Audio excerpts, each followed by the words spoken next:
नींद नींद दूर करो, थोड़ी सी चहल पहल करो, सारी सुस्त बैठी एकदम। ऐसे तो हम लगे हम पागल ही बोल रहे हैं उनके नाम से। अब बहुओं का डर में बैठी है, 3 दिन माना तो बहू आने लगे, तो या दीदी लगता की सोच में बैठी है।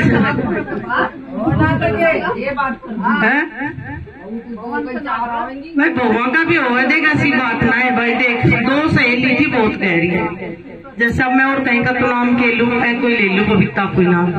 भाई मेरे थोड़ी पहले बहू आ गई और इसकी आई देर में। और तेक आवाज आओ जब कविता मार घर के नहीं देख के बात है दीदी, के बात है। अब के बताऊं दीदी कि मैं को न्यत शांति ले, 2-4 साल बाद इसके भी बहू आ गई। फिर मैं पूछी जीजी के ज्ञान से, बोली जीजी के बताऊं, पूछे मत ना, बता दे।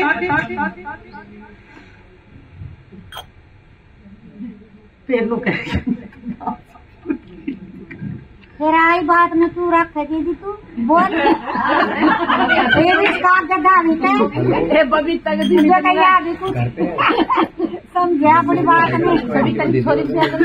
आए मननू तो बता दे मेरी बाण, राज की सला गया बहुआ का। मननू तो बता दे मेरी बाण,